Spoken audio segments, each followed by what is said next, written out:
यशोधरा जैसा व्यक्तित्व सबका होता और वो आधी रात को पत्नी और बेटे को सोता हुआ छोड़ के चले गए।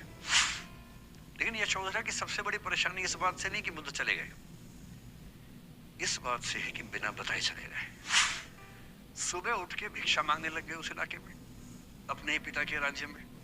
पिता ने सिर पीट लिया कि भाई क्या कर रहे हैं। और यशोधरा कितनी महान महिला रही होगी, उसने अपने बेटे का हाथ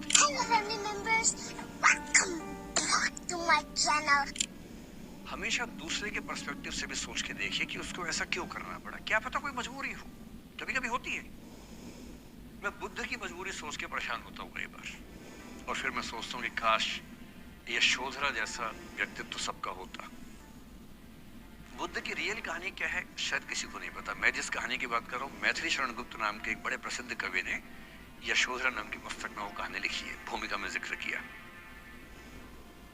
बुद्ध बचपन से ही थोड़े से वैरागी किस्म के व्यक्ति थे। उनकी कुंडली देख के ज्योतिषी ने बताया भी था। माता पिता बहुत परेशान थे, शुद्धोदन उनके पिता का नाम था। माता पिता ने बहुत कोशिश की कि इस बच्चे का मन विरक्त न हो। अच्छा महल बनवाया, सारी सुविधाएं दी।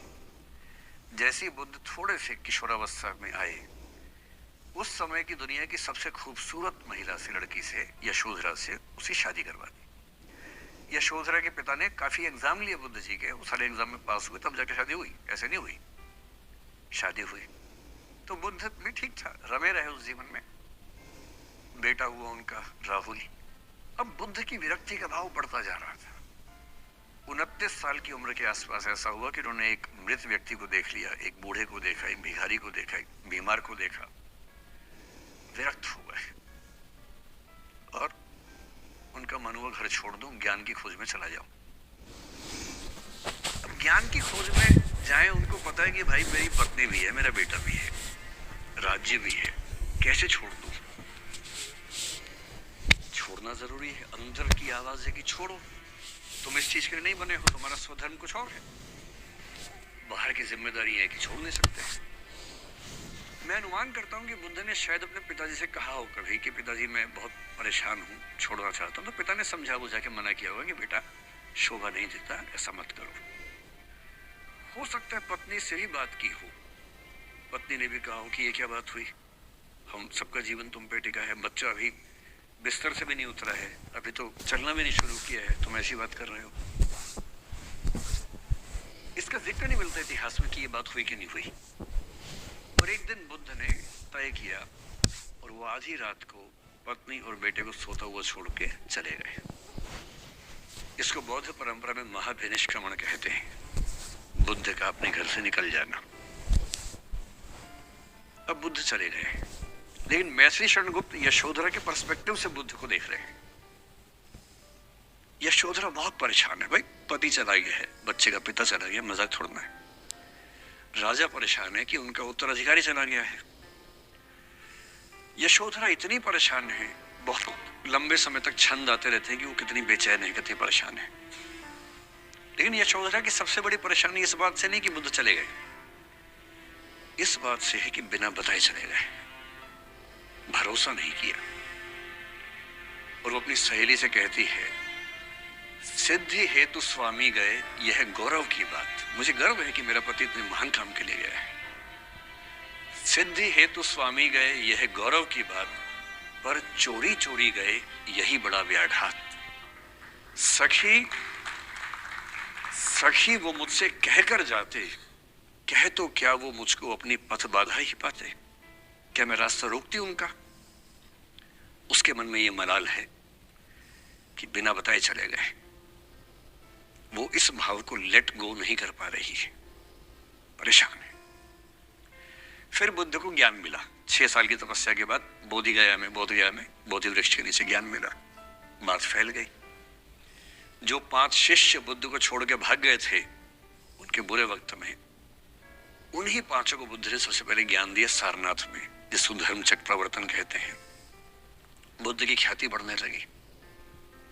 शुद्धोदन ने बुद्ध के पास, अपने बेटे के पास कई लोगों को भेजा ये कहने के लिए कि भाई यहां भी तो आओ, हमसे भी तो मिलो। बुद्ध का ऐसा प्रताप था कि जो उनके पास जाता वो बुद्धम शरणम गच्छामि हो जाता, वापस ही नहीं आता। तो फिर शुद्धोधन ने बुद्ध के बचपन के एक दोस्त को ये कह के भेजा, भैया मैं जानता हूं तुम वापस नहीं आओगे, पर प्रभावित होने से पहले बोल देना कि पापा याद कर रहे थे।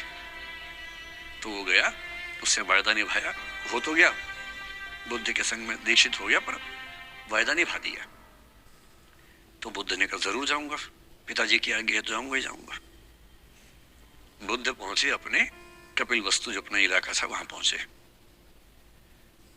पूरे कपिल वस्तु में, नेपाल सिद्धार्थ नगर से नेपाल जाएंगे तो नेपाल बॉर्डर पे ही कपिल वस्तु है। मैं देखने गया था वो जगह जहां बुद्ध पैदा हुए थे, बड़ा सुंदर स्थान है, आप भी जाकर देखेंगे अभी। तो बुद्ध पहुंचे, रात को एक धर्मशाला में रुके।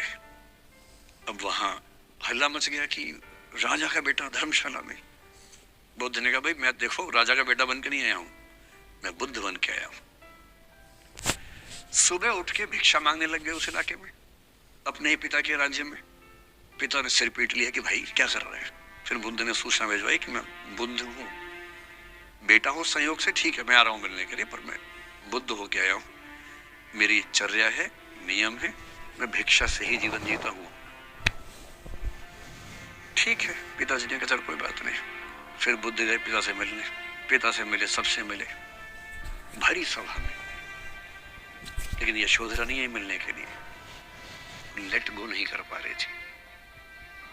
उसके मन में दर्द था, छुप के क्यों गया, बता के जाता।